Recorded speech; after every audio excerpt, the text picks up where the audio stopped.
Vamos abrir em Mateus, capítulo 5, versículo 9. Amém? Todos encontraram?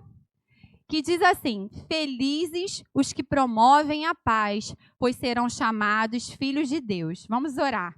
Senhor, nós te agradecemos, Senhor, por esse culto, pelo privilégio de estarmos aqui na sua casa, te adorando, te buscando, te servindo. Nós sabemos, Senhor, que você já preparou essa noite para nós. Nós queremos te ofertar o nosso melhor, te ofertamos agora o nosso louvor, consagramos as nossas vidas a ti. Mas como você é um Deus de amor, eu creio que o Senhor também deseja falar conosco, Senhor.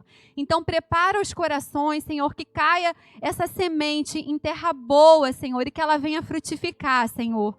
Usa a minha vida, Senhor, que eu diminua, que o Senhor cresça, Senhor, e que a tua palavra ela possa ser viva, eficaz e poderosa na vida dos meus irmãos. Assim eu oro e te agradeço no nome de Jesus. Amém. Amém, queridos, podeis se assentar. Glória a Deus. Aqui, nessa versão, diz que felizes são aqueles que promovem a paz. Numa versão assim mais antiga, diz bem-aventurados são os pacificadores, porque eles serão chamados filhos de Deus. Esse versículo, ele fala muito pra gente.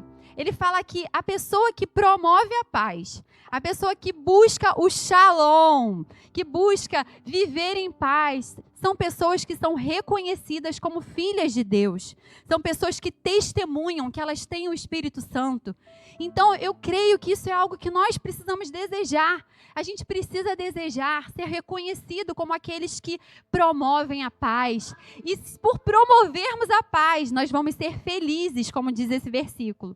E eu estava pensando, nós que usamos tanto esse termo shalom, e há pouco tempo eu entendi um pouco, explicaram mais ou menos que pelo hebraico diz nada faltando, nada quebrado e nada fora do lugar. A gente usa muito shalom, a paz de Deus, o contentamento, a tranquilidade, a segurança. E como é bom quando a gente está no shalom de Deus, quando a gente está vivendo momentos de paz. Como é bom quando na nossa vida está tudo indo bem. Existem ciclos nas nossas vidas, estações. Mas existem estações que a gente está no shalom de Deus.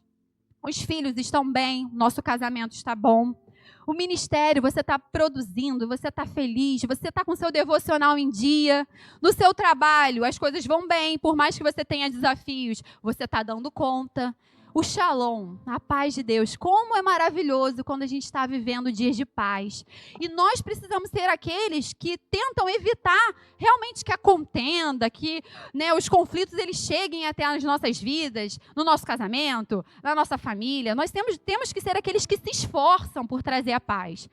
Mas existem circunstâncias que, por mais que a gente não faça nada, às vezes as guerras aparecem. Às vezes o problema chega, às vezes você está no shalom, está tudo bem, você está em obediência, você está servindo a Deus, e do nada vem aquela situação. Até porque a gente sabe que existe um inimigo, Satanás, existe um adversário, que ele trabalha arduamente para que a gente perca essa paz, para que a gente se entristeça, para que a gente ande preocupado, com medo, para que a gente se chateie com alguém. Mas nessa noite, eu queria te falar que o Senhor, Ele deseja derramar paz sobre a sua vida. Amém? O Senhor deseja que você se posicione de maneira eficaz para você vencer essa guerra. Amém? O que fazer, Paloma? O que eu faço quando a guerra chega? E aí, eu gostaria de colocar aqui para os irmãos a vida de uma mulher que para mim é admirável. Nós vamos estudar hoje a vida dessa mulher. Se você puder abrir, se encontra em 1 Samuel, capítulo 25. Essa mulher se chama Abigail. Essa mulher, queridos, é uma das mulheres que eu mais acho notáveis na Bíblia. E no caso aqui é uma mulher. Mas a gente sabe que a palavra de Deus é recheada de homens e mulheres que são admiráveis, que são exemplos para nós. E essa noite a gente vai falar de Abigail, uma mulher que com a sua atitude, ela conseguiu pacificar uma guerra. Nós precisamos ser Abigail. Amém? Glória a Deus. Então, vamos comigo a partir... Eu vou abrir aqui, que acabou que eu falei com os irmãos e eu mesma não abri. Então, 1 Samuel 25, todos acharam? Deixa eu abrir aqui. Amém. A partir do verso 2, diz assim: Havia um descendente de Calebe chamado Nabal, da cidade de Maom, que ganhava vida na cidade de Carmelo. Ele era muito rico, tinha 3.000 ovelhas e cabras. A sua mulher se chamava Abigail. Ela era bonita e inteligente, mas ele era mau e grosseiro. Vamos contextualizar um pouquinho para a gente entender o que está acontecendo aqui. Davi, ele estava no deserto fugindo de Saul.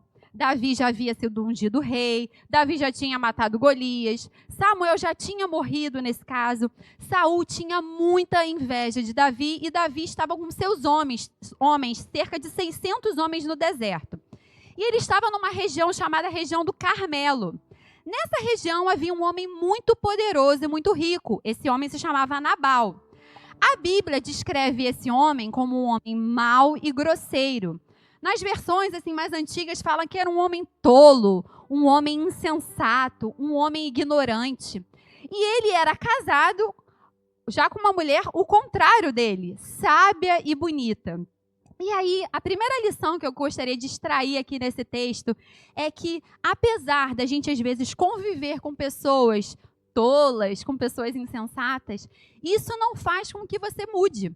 Abigail, ela manteve a essência dela. Apesar dela se casar, ser casada com um homem mau, com um homem grosseiro, ela se manteve uma mulher sábia e bonita. E muitas vezes a gente dá aquelas desculpas. Poxa, mas você não sabe, eu vivo num ambiente muito tóxico. Sabe, você não conhece meu pai, você não sabe como é que é a minha família. Mas nós fomos nascidos de novo. Quantos nasceram de novo em Jesus? Quantos são nova criação? Então, nós temos uma nova essência em Cristo. Nós somos agora sal, nós somos agora luz. Então, agora, a gente influencia, a gente não vai ser influenciado. Eu que sou mãe, às vezes eu fico assim, oro pelo Miguel para ir para a escola, Senhor, que ele influencie, que ele não seja influenciado. Porque, como pais, a gente fica com medo. O que vão ensinar para o meu filho? Com quem ele está andando? Mas nós temos a essência, nós temos o Espírito de Deus. Amém? A Abigail aqui, ela tinha características, atributos admiráveis. Ela era bela e acredito que essa beleza não estava apenas na parte externa dela. Essa beleza falava também do interior. Porque quando a gente vai lendo de beleza na Bíblia, a gente vê que beleza tem a ver com a nossa postura, com o espírito dócil. A mulher que teme ao Senhor, essa mulher é bela. Então, a beleza de Abigail era algo interno, que eu acredito que exalava para o externo. E ela era uma mulher inteligente. Eu acho esse adjetivo fantástico. Você ouvir que você é inteligente, uau! Ela era uma mulher sábia. E aí eu até separei aqui um versículo, eu não sei se acho que eu botei aí Tiago, você vê para mim, por favor, Claudinha, Tiago 3,13, isso. Quem entre vós é sábio? Mostre com o seu bom proceder e com as suas obras de mansidão e sabedoria. Então, a sabedoria que vem do alto, se você tem essa sabedoria, você vai demonstrar através das suas obras. Eu acredito que a postura de Abigail, as obras de Abigail falavam da inteligência dela, falavam da beleza dela, falavam da sabedoria que essa mulher tinha. E ela estava, então, com seu marido, casada, apesar de ser um marido difícil, ela se mantinha nessa essência. E aí, vamos continuar. O que acontece, então, logo depois? Nabal estava em Carmelo, cortando lã das suas ovelhas. Davi estava no deserto e soube disso. Então, enviou 10 rapazes a Carmelo com ordem de encontrarem Nabal e o cumprimentarem em nome dele. Mandou que dissessem o seguinte: meu caro amigo, Davi lhe manda saudações, desejando tudo de bom para o Senhor, a sua família e tudo que é seu. Ele soube que o Senhor está cortando a lã das suas ovelhas e mandou lhe contar que os seus pastores estiveram com a gente. E nós não lhe fizemos nenhum mal durante o tempo que estiveram no Carmelo. Não roubamos nada do que era deles. Pergunte e eles lhe contarão. Davi pede para o Senhor nos receber com amizade, porque viemos aqui num dia de festa. Assim, por favor, dê o que puder a nós, os seus criados e o seu querido amigo Davi. Então, Davi, sabendo que era o tempo da tosquia, o que era tosquia? Era quando as lãs das ovelhas eram aparadas, era um tempo favorável, era um tempo de festa, como se fosse a festa da colheita. Havia um churrasco, havia um banquete, eles estavam celebrando. Davi pensa, olha, eu fui muito bom com Nabal. No tempo que eu estive lá no Carmelo, eu protegi os bens dele, nenhum ladrão roubou nenhuma ovelha. Eu mesmo, com o meu poder bélico, não usurpei nada.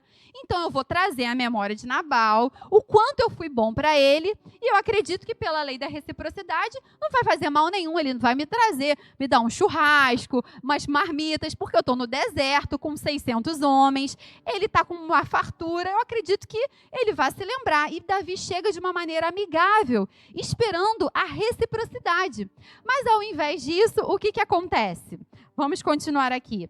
Depois que os homens de Davi falaram isso, disse assim, 9. Os homens de Davi foram e deram um recado a Nabal em nome de Davi e ficaram esperando. E Nabal respondeu, Davi, filho de Jessé, quem é ele? Nunca ouvi falar nele. Hoje há muitos escravos que fogem dos seus donos.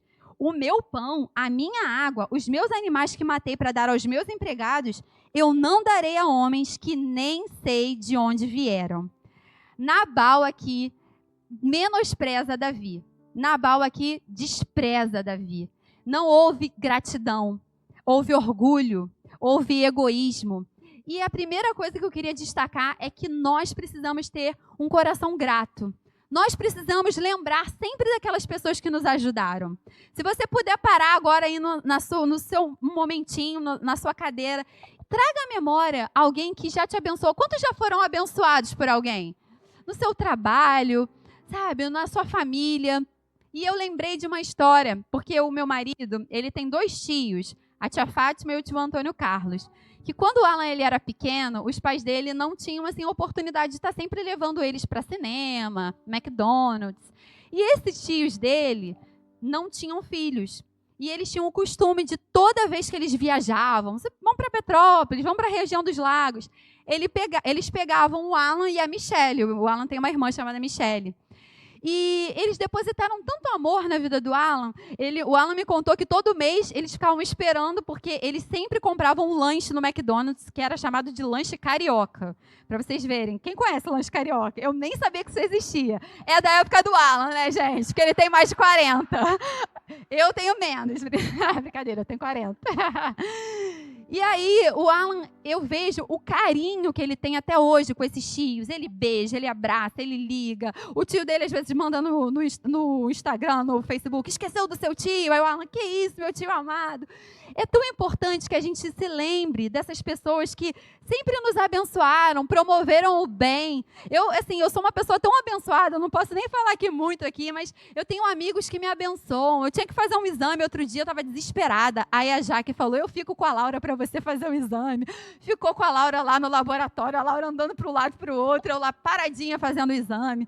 Eu tenho um casamento para ir sexta, Manu, fica tranquila, eu vou ficar com a sua filha. Gente, quem tem amigo tem tesouro. O Alan que sempre fala, é melhor ter amigo do que ter dinheiro, gente, porque amigo é tudo de bom. Mas o que adianta a gente ter amigos e a gente não ser grato, a gente não reconhecer, a gente ter um coração ingrato, indiferente? E muitas das guerras acontecem por conta da amargura. Às vezes você deu e não recebeu, e isso te causou uma frustração, uma amargura. E aí você tem aquela falta de perdão. O Senhor nessa noite deseja curar. E deseja que a gente também libere gratidão para as pessoas. E aí Nabal foi tolo. Nabal falou, eu não sei quem é Davi, eu não vou dividir nada. Eu não sei, tem tantos escravos aí. E eu vou dar minha comida, minha bebida para Davi, nada. E aí, olha o que aconteceu, queridos. Diz assim... No 12, os homens de Davi voltaram e contaram o que Nabal tinha dito. Então Davi disse, ponham as espadas nos cintos. E todos obedeceram. Davi também pegou a espada e saiu com mais ou menos 400 dos seus homens, enquanto 200 ficaram para trás com a bagagem. Um dos empregados de Nabal disseram a Abigail, a mulher de Nabal, a senhora soube, Davi enviou do deserto uns mensageiros com saudações para o nosso patrão, mas ele os tratou mal. No entanto, eles têm sido muito bons para com a gente. Nunca nos incomodaram e durante todo o tempo em que estivemos com eles nos campos, eles não roubaram nada que era nosso. Eles nos protegeram de dia e de noite, todo o tempo em que estivemos com eles, tomando conta dos nossos rebanhos. Pense nisso e resolva o que fazer. Isso poderá vir a ser um desastre para o nosso patrão e toda a sua família. Ele é tão mau que ninguém pode falar com ele. Amém. Queridos, aqui a guerra estourou. Davi está virado, revoltado. Vamos todos com ira, vamos todos atrás de Nabal. E Abigail, que não tinha nada a ver com a história, estava lá na sua casa, de repente, conversando com os empregados, organizando, cuidando dos filhos, a gente não sabe. Ela recebe uma notícia. Olha, você soube o que aconteceu? E a primeira coisa que eu gostaria de tirar desse versículo aqui é que como é bom a gente ter pessoas que nos alertem.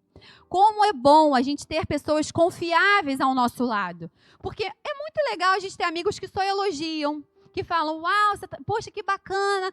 Mas ter aquelas pessoas que vão te falar a verdade. Olha, Alan, isso daqui não tá legal não. Isso que você está fazendo não vai dar certo. Aquela pessoa que puxa a sua orelha para o bem, presta atenção nisso. E esse empregado, ele foi uma pessoa que veio para trazer uma direção. Abigail, você está sabendo do que está acontecendo? Isso também, a segunda coisa que eu acho muito importante daqui, ele fez isso porque ele via em Abigail alguém que poderia ser solução, alguém que poderia ser resposta, alguém que traria esperança. E eu pergunto, será que as pessoas olham para a gente e veem assim, nossa, eu vou falar com fulano porque fulano vai orar. Fulano vai me dar um bom conselho. Fulano vai tentar resolver essa situação. Abigail, ela era um exemplo. Ela era linda e sábia. Ela tinha uma postura. O empregado falou, eu já sei quem eu vou procurar. Eu vou procurar Abigail. Ela vai ter resposta. E aí, a gente percebe mais uma vez que sem a Abigail querer, sem ela promover essa situação, a guerra estava lá. Mas porque ela era uma mulher sábia, ela teve uma postura que eu acredito que todos nós devemos ter. Ela se levantou. Porque às vezes o problema vem até nós e a gente pode fazer várias coisas. A gente pode murmurar, se colocar em uma situação de vítima.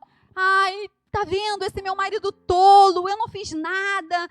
Olha o que ele fez, agora eu estou aqui e agora está vindo a guerra, vão matar meus filhos. Por quê? Ela podia se colocar numa situação depressiva. Ai, quer saber? Vou deitar, vou dormir, não tem mais jeito. Mas ela se levanta. E nessa noite eu creio que o Senhor quer te levantar. Te levantar, quando vier a afronta, quando vier o confronto, quando vier a guerra, você não vai esmorecer, você não vai desanimar, você não vai reclamar, você não vai murmurar, você não vai se vitimizar, você vai se levantar na autoridade do nome de Jesus, amém? Ela se levanta, ela fala, eu vou fazer algo. Já chama os empregados, prepara os pães, prepara as uvas, prepara as castanhas. Ela começa a se movimentar. E o Senhor vai nos dar estratégias. Como eu devo me posicionar, Senhor? O Senhor vai falar, se levante, haja, e eu vou te dar as estratégias. E ela começa a agir e fazer as coisas. E aí, fala que ela não conta nada ao seu marido. E muitas vezes a gente vai precisar se calar no meio da guerra. Ainda mais se essa pessoa que está do nosso lado é uma pessoa tola. Muitas vezes a gente perde guerras porque a gente comenta coisas com pessoas que não vão acrescentar em nada na nossa vida. Se ela falasse com Nabal, aconteceu isso, o que Nabal poderia fazer? A primeira coisa que ele poderia fazer é impedir ela de ir. Você é mulher, deixa que eu resolvo, porque a mulher naquela época não era tão valorizada, né? O homem era o sacerdote, ainda continua sendo, mas naquela época a mulher tinha menos destaque. E aí, o que ela poderia ser impedida? De repente, Nabal ia querer resolver, mas ele era insensato. Ele poderia piorar a situação. Mas ela se calou. E eu quero te ensinar nessa noite, se cale. Peça para Deus para você falar apenas com aqueles que Ele vai te direcionar. Porque a palavra de Deus também fala que na multidão dos conselhos há sabedoria. Claro que a gente pode conversar com um pastor, com um amigo, alguém que nos ajude, mas a gente sair falando para todo mundo, isso é muito perigoso. A Abigail usou dessa estratégia, ela se calou, ela ficou calada e aí ela agiu, ela foi. E a palavra de Deus diz que ela foi em direção a Davi. E o que aconteceu? No 18. Não, vou pular um pouquinho porque é muito grande, irmãos. Vou 21. Davi tinha pensado assim: de que me adiantou proteger a propriedade desse homem aqui no deserto? Nós não roubamos nada que era dele. E é assim que ele nos paga a ajuda que eu lhe dei? Que o Senhor me castigue se eu não matar até o último daqueles homens antes do amanhecer. Simplesmente, Davi falou que ia matar todos os homens daquela casa. Imagina a dor, imagina a tragédia, porque além de Nabal, iriam morrer os filhos, os empregados, os filhos dos empregados. Então seria um genocídio. Davi estava com ira. E nós nunca devemos agir por vingança. A palavra de Deus diz em Romanos 12 que minha é a vingança, diz o Senhor. Ele cita até um versículo de Deuteronômio. A gente tem que colocar para o Senhor. Muitas vezes a gente vai plantar, a gente vai fazer algo e a gente de repente não vai receber naquele exato momento. Davi estava aqui reclamando, falando: poxa, não me adiantou nada ter abençoado esse homem. Mas, na verdade, eu quero te falar, queridos, que tudo que você plantar, por mais que naquele exato momento você não receba, você uma hora vai receber, porque a palavra de Deus é fiel. Aquilo que a gente planta, a gente colhe. Então, Davi, naquele momento, ele não recebeu, mas o Senhor iria honrá-lo. Às vezes a gente fica frustrada: poxa, eu fui tão bacana com essa pessoa, e agora que ela pode me abençoar, olha como é que ela me trata. Mas fique tranquilo, querido, o Senhor vai te honrar. Aquilo que você plantou não vai ser desperdiçado. Amém? E Abigail faz algo que para mim é a chave dessa palavra de hoje. Ela se levanta em coragem, ela é sábia porque ela usa uma estratégia. Mas Abigail, ela faz algo tremendo. Quando ela se encontra com Davi, ela se prostra, ela se humilha diante de Davi. E eu acredito que o segredo da vitória dessa guerra foi ela ter se humilhado. E a virtude da humildade é algo que nós precisamos buscar. Se nós queremos manter a unidade, a gente precisa buscar a humildade. O Senhor trabalha na unidade. A palavra de Deus diz que quando estamos em comunhão, Ele ordena a bênção. A unção vem, ela escorre. Mas para isso nós precisamos ser humildes. E quando a gente fala em se humilhar, em humildade, às vezes a gente pensa que é você se menosprezar. E quando a gente fala em humildade, não tem nada a ver com isso. Humildade significa você se colocar debaixo da poderosa mão do Senhor. Significa você se colocar diante do Senhor. Em 1 Pedro, capítulo 5, se abre para mim, Claudinha. 1 Pedro, capítulo 5, no verso 6, diz assim: portanto, humilhem-se sobre o grande poder de Deus, e no tempo certo, Ele os exaltará. Continua: entreguem-lhe todas as suas ansiedades, pois Ele cuida de vocês. Como é difícil, às vezes, a gente se humilhar. Abigail, ela assumiu a conta. Ela chegou diante de Davi e ela falou: minha é a culpa, eu não vi que os seus homens vieram. Se tivesse visto, eu teria feito diferente. Não leve em conta o que meu marido fez, ele é um tolo. Ela preferiu assumir a responsabilidade, ela se humilhou. E muitas vezes a gente vai ter que fazer isso para a gente ter a paz. O meu marido, ele tem um costume de falar direto para mim: você quer ser feliz ou você quer ter a razão? Porque muitas vezes, para você ser feliz, você vai ter que ceder. Não só no casamento, são nos relacionamentos, é na sua família. O evangelho é perder para ganhar. Às vezes a gente perde um pouquinho. Poxa, mas eu tenho a razão.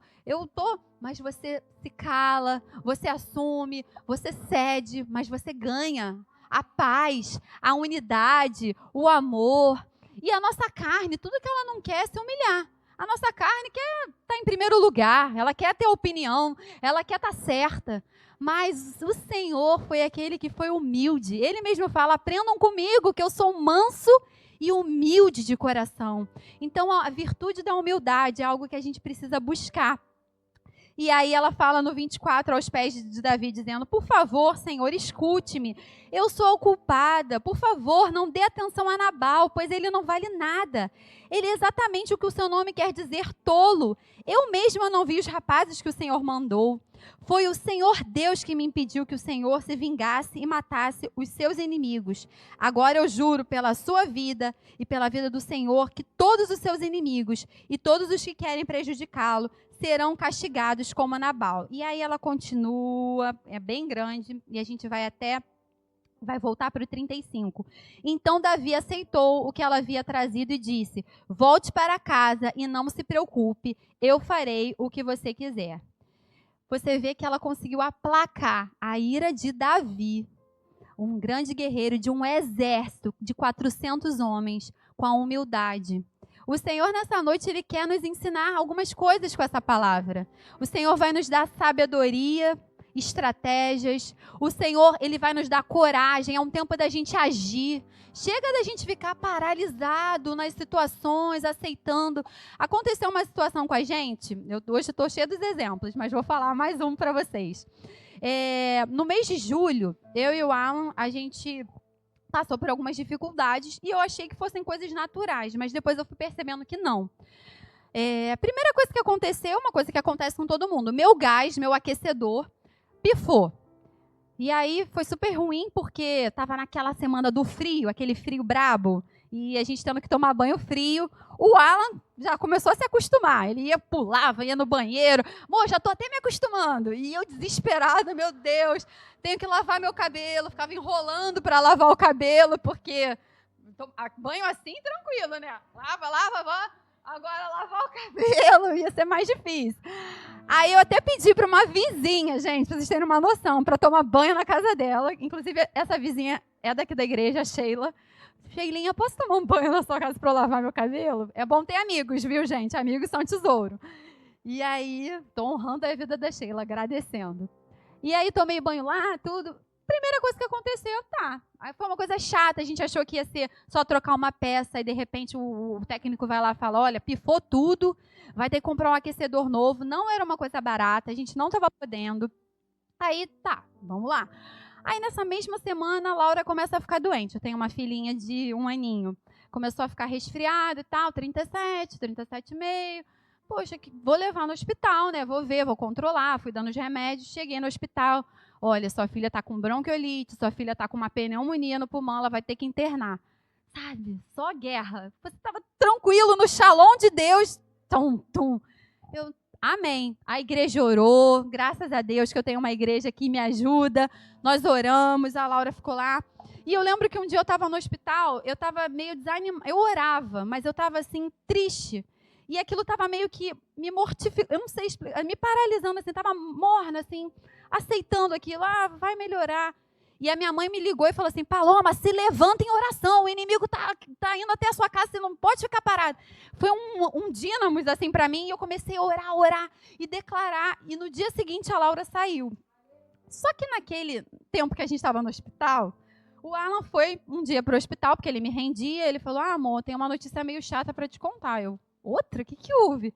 Ele, bati com um carro. Estava vindo para cá, na lagoa, ninguém se machucou. Foi uma coisa boba, o cara freou, mas estragou bem, a gente vai ter que fazer lanternagem.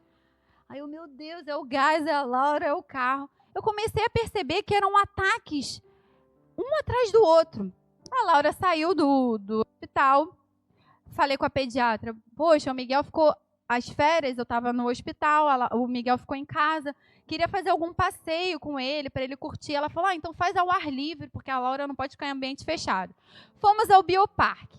Tivemos uma tarde agradabilíssima no zoológico, Miguel lá, a Laura se divertindo, eu e minha mãe, foi ótimo. Quando a gente sai do zoológico, fomos assaltados. Levaram minha aliança, levaram da minha mãe. E eu vi um livramento do Senhor, porque o ladrão falou assim: entra no carro. Na verdade, ele queria sequestrar a gente. E eu falei, moço, pelo amor de Deus, a minha filha está aqui, deixa eu tirar ela. Eu acho que ele achou que ia dar muito trabalho. Ele, então me dá ouro, me dá ouro. Nem tinha ouro, levou coisa que achou que era ouro. Toma tudo. E foi isso. Mas eu vi que o inimigo estava vindo com fúria contra a minha casa. E o diabo, ele tenta fazer com que você tenha medo, que você queira se paralisar. Por uns momentos eu fiquei, caramba, por que está acontecendo tudo isso? Eu até falei, Senhor, eu estou em pecado, o que está acontecendo? Me ajuda. Mas eu precisei me humilhar na presença do Senhor e falar, Senhor, me ajuda. Eu e o Alan, a gente se levantou em oração, a gente começou a guerrear, a gente falou, a gente não aceita, a gente precisou de uma ação mesmo para paralisar tudo que estava vindo contra a gente. E a gente aproveitou também, eu vim aqui, eu falei com o pastor Pedro, eu preciso de uma cobertura espiritual porque estão acontecendo muitas coisas na nossa família. Ele orou por nós e, queridos, mudou, a atmosfera mudou, a nossa casa mudou. Então vão acontecer coisas que, se a gente ficar acomodado, se a gente aceitar, não, é isso mesmo, é normal, a gente naturalizar, o inimigo vai fazer a festa, ele vai roubar a nossa paz, ele vai trazer medo, ele vai trazer dano. Aqui era uma tragédia, era para trazer dano, prejuízo, morte. Mas a Abigail se levantou em coragem, ela se levantou com fé, com coragem e com humildade se colocou e mudou a história da vida dela e a história da família dela. E eu creio que nessa noite, o Senhor ele vai levantar cada um aqui como guardião do seu lar. Quantos querem receber isso? Como pacificadores, como homens e mulheres que vão ter a palavra. Porque as nossas armas, elas não são naturais, não são carnais. As nossas armas, elas são espirituais e elas são poderosas em Deus. Nós servimos a um Deus vivo. Há pouco tempo o pastor Alexandre pregou sobre a gente declarar a palavra, sobre a gente praticar o que nós somos em Deus. E ele falou, somos mais que vencedores em Cristo Jesus. E por que muitas vezes a gente anda e se sente como derrotado? Porque a gente não crê. Nós precisamos crer. A pastora Cris pregou aqui na quarta sobre o rei Josafá, que ele também, vieram exércitos contra ele, e ele fez o quê? Ele se prostrou diante do Senhor, ele buscou a face do Senhor, ele apregoou o jejum, ele usou as armas espirituais e venceu a guerra. Então eu creio que nessa noite o Senhor está colocando no nosso coração o despertamento de que nós precisamos nos levantar e usar as armas que Ele tem nos dado. Amém? Quantos querem receber essa arma? Essas armas? Quantos querem ser homens e mulheres de coragem? Não vão se amedrontar. Homens e mulheres pacificadores. Homens e mulheres sábios. Homens e mulheres humildes que se colocam na dependência do Senhor. Senhor, eu me humilho na sua presença porque eu dependo de Ti. Eu sei que só você pode. Todo o controle está nas Tuas mãos. Amém? Eu queria te pedir para se colocar de pé.